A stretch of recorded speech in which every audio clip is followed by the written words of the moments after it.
Rose is searching for her daughter Anna, who was separated from her and her father during the evacuation at the very beginning of the zombie apocalypse. The events of the film Black Summer begin on eerily empty streets in a picturesque neighborhood where a civil defense siren blares. There is no movement, no signs of life in the city.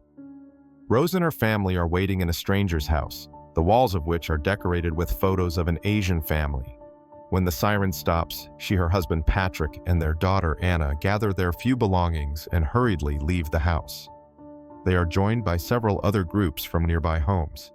They reach a checkpoint where army trucks and officers are waiting to take the refugees to a relief point at the stadium. Anna manages to climb into a truck, but Patrick is injured and appears ill. This raises suspicion.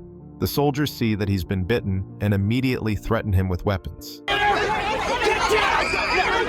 The vehicles quickly drive off with the people, leaving the parents on the street, separated from their daughter. The couple takes shelter in a nearby house.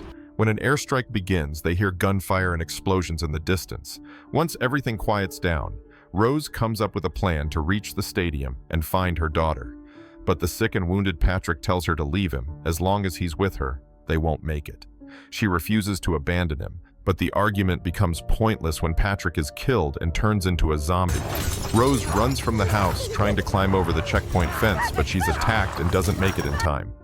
She is saved by a man in military uniform who shoots zombie Patrick right in the head. Rose begs him to help her get to the stadium, and he agrees. Ryan is a deaf young man who remains unusually calm in all this chaos. Perhaps it's because he simply can't hear the madness around him. He kneels beside a dying woman lying in the street and tries to comfort her in her final moments. Despite everything happening around him, his face stays calm. At that moment, he is suddenly pulled away by a worried girl named Sun. Together, they witness the most terrifying aspects of the horror that has engulfed the city. People shooting each other, others being held captive, car crashes, and panic in the streets. The chaos is suddenly interrupted by a strange man walking slowly down the street, letting out a piercing whistle.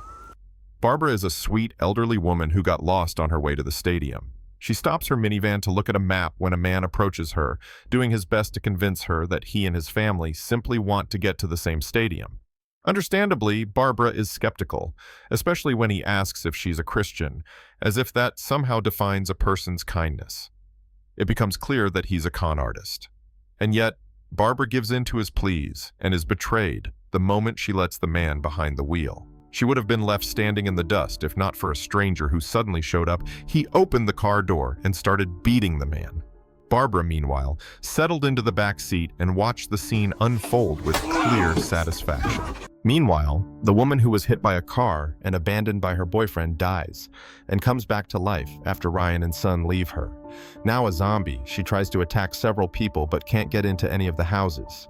Eventually, she spots Lance and his friends standing behind a fence and reaches them by running through a neighboring house. She attacks the second man and devours him, forcing Lance to abandon his friend and run. Spears introduces himself as a soldier and saves Rose, but in reality, he has no connection to the military. He was originally some sort of prisoner, being escorted by 3 soldiers. One stayed behind to guard him while the other 2 went to look for transport. He insists he's innocent of all the crimes he's accused of, and even claims he knows where millions of dollars are hidden, offering to share them if the guard lets him go. When that fails, he tricks and kills the guard. The soldier's name was Spears, and not only does he take his uniform, but also his identity.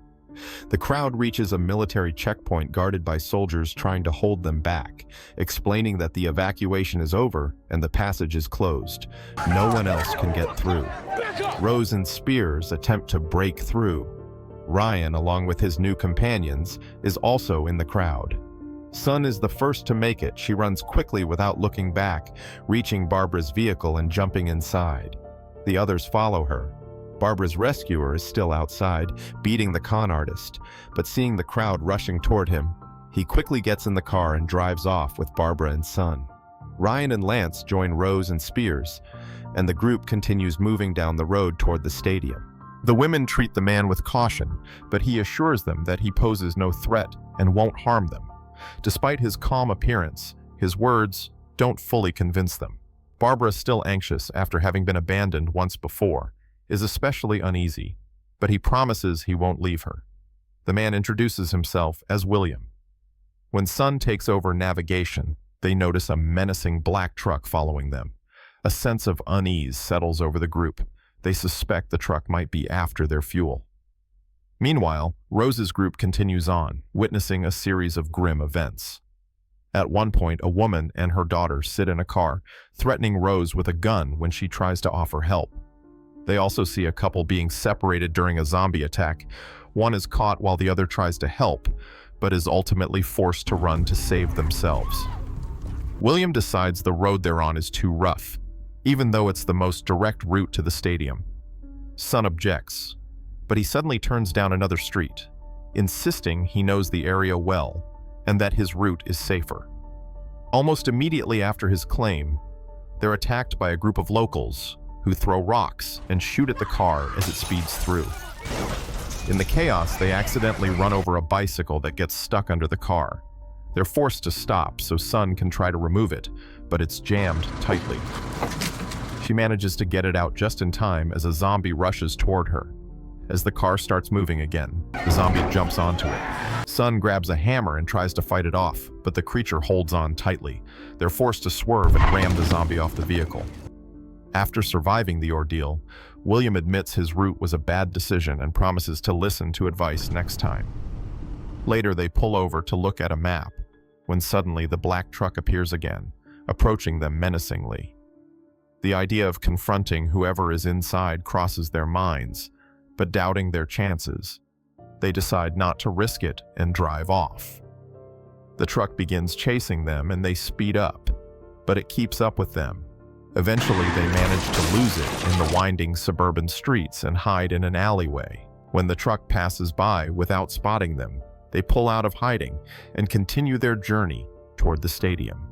Rose asks Spears a few practical questions: how many bullets they have left and whether they can reach out to any authorities for help. Spears replies that they're completely on their own, just like the soldier at the last guarded checkpoint had warned. Later, they come across the same car they saw earlier, the one with the woman and her daughter. But this time, the woman is no longer driving, and the girl is now accompanied by 3 large men. The car passes by, and they realize there's nothing they can do to help her. Meanwhile, as William, Sun, and Barbara continue driving, the mood in the car is calm. They talk, sing, and unfortunately let their guard down. Suddenly, the black truck catches up to them and rams them from behind, trying to push them off the road. The best thing they can do is fight back. William tells the women to buckle up and starts ramming the truck in return. Focused on the chase, they fail to notice a concrete barrier and crash straight into it. Barbara, who wasn't wearing a seatbelt, is thrown through the windshield and dies instantly. The truck driver also dies in the crash, and soon the surviving passengers from both vehicles are forced to band together to escape their former companions, who have now turned into zombies. They find shelter in a nearby diner and barricade themselves inside.